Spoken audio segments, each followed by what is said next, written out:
Hay veces en que el alma de una nación entera no la encuentras en una bandera, ni siquiera en un himno, sino que está ahí, escondida, entre los versos de un solo poema. Hoy vamos a meternos de lleno a analizar cómo un poema fue capaz de capturar la esencia de todo un país, de Panamá. Vamos a centrarnos un momento solo en los sonidos. Con estos primeros versos ya estamos dentro, ¿eh? Es que hay que escuchar esa mezcla, una queja, un grito, timba, quilombo, cumbia. Antes de analizar absolutamente nada, la idea es sentir esa atmósfera que el poeta consigue crear con un puñado de palabras. Es un ambiente denso, cargado de historia y sobre todo cargado de música. Y esa, precisamente, es la pregunta central de todo este análisis. ¿Cómo es posible que unas palabras puedan capturar el alma de un país? Y más importante, ¿quién fue la persona que tuvo el oído para escuchar esa música tan particular y el talento para ponerla sobre el papel? Bueno, para responder a eso, lo primero es conocer al poeta. Pues vamos a conocer al autor, a Demetrio Corsi, un hombre cuya propia biografía, que es una auténtica encrucijada de culturas, lo convirtió, sin saberlo, en la persona perfecta para escribir este poema. Es que su perfil es fascinante, de verdad.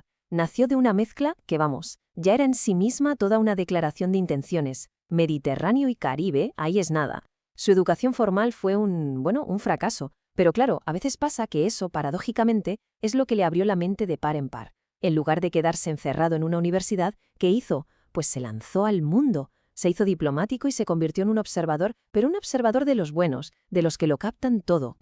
Es que su carrera diplomática no fue un trabajo y ya está, fue su verdadera universidad. Hay que intentar imaginarse lo que era estar en el París de los años 20, en plena ebullición, o en la Marsella llena de marineros de todo el mundo, o en Kingston, escuchando de primera mano las historias de la gente que construyó el canal. Corsi no leyó sobre el mundo en los libros, lo vivió, lo respiró en primera persona. Y claro, toda esa experiencia vital provocó en él una ruptura total. En esa época la poesía que dominaba en Latinoamérica era la de Santos Chocano, muy grandilocuente, muy heroica.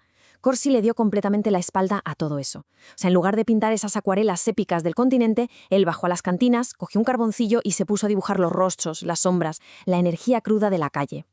Y aquí está la clave de todo.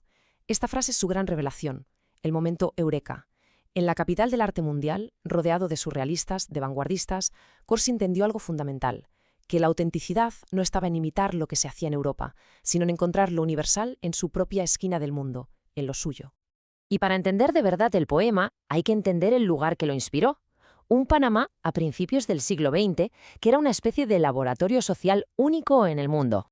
Es que el canal no fue solo una obra de ingeniería gigantesca, fue, por encima de todo, un evento social y cultural que atrajo al mundo entero a un istmo pequeñito y lo cambió todo para siempre. Y justo eso, ese caos, esa mezcla, creó la materia prima con la que Corsi construiría su arte. A ver, intentemos imaginar por un momento esa explosión demográfica. Miles y miles de personas llegando de todos los continentes para construir el canal. De repente, Panamá se convierte en una Babel tropical. Un lugar caótico, sí, pero también increíblemente vibrante, cosmopolita. Y es ahí, justo en ese caldo de cultivo, donde se estaban gestando nuevas identidades, nuevos ritmos. En definitiva, una cultura completamente nueva. Muy bien.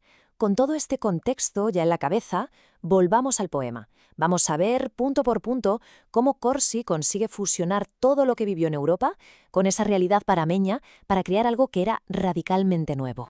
Miremos la primera estrofa. Queja de indio y grito de chombo. Esto no es solo una descripción, es una sinfonía urbana. Corsi está usando las ideas musicales de París para orquestar los sonidos de Panamá. Y luego esa palabra, trazumando. Esa palabra no existe, es un neologismo, una técnica que aprendió de las vanguardias para poder expresar una sensación que las palabras de toda la vida pues no podían capturar. Ahora pasemos al protagonista, a Chimbombo. Él no es un héroe de los de antes, para nada. Es un antihéroe construido con las herramientas intelectuales que Corsi se trajo de Europa. El amor es una neurosis, una idea claramente influenciada por el psicoanálisis que estaba en boga en París. La cicatriz en su cara es su biografía. Es algo que Corsi seguro que vio 1000 veces en Los marineros de Marsella. Y su alma, tan contradictoria, mala juma y alma de león, eso es puro expresionismo alemán. Y así llegamos a la catarsis, al momento clave. Aquí Corsi hace algo brillante, coge un dicho popular de la calle, un clavo saca otro clavo, y lo eleva a la categoría de filosofía, una técnica que seguro que vio en los surrealistas. Y luego la guinda del pastel, la personificación. Juma toca cumbia. Ojo, no es el borracho quien toca, no, es la borrachera misma, el alcohol el que se convierte en músico. Transforma una escena de bar, algo sórdido, en un acto de creación artística. Vale, ¿y por qué un poema escrito en 1929 nos sigue diciendo tantas cosas hoy? ¿Cuál es su verdadero mensaje, el que va más allá de la anécdota de una noche en una cantina? Pues aquí está la gran metáfora del poema. Chimbombó no es solo un tipo en un bar, es Panamá. Es un país herido por su historia, a menudo marginado por las grandes potencias, pero con una capacidad increíble, casi mágica, para transformar todo ese dolor en algo tan vibrante y lleno de vida como la cumbia. Y esto nos lleva a una lección sociológica muy profunda.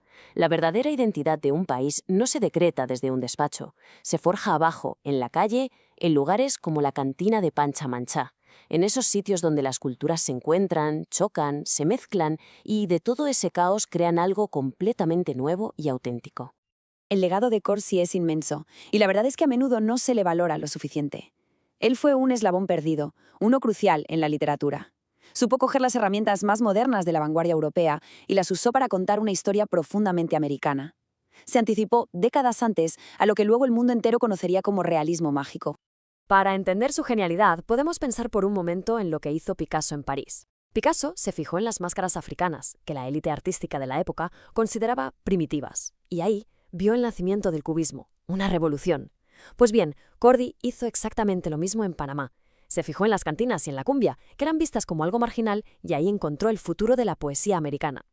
Los dos entendieron que la verdadera revolución artística muchas veces viene de los lugares más inesperados.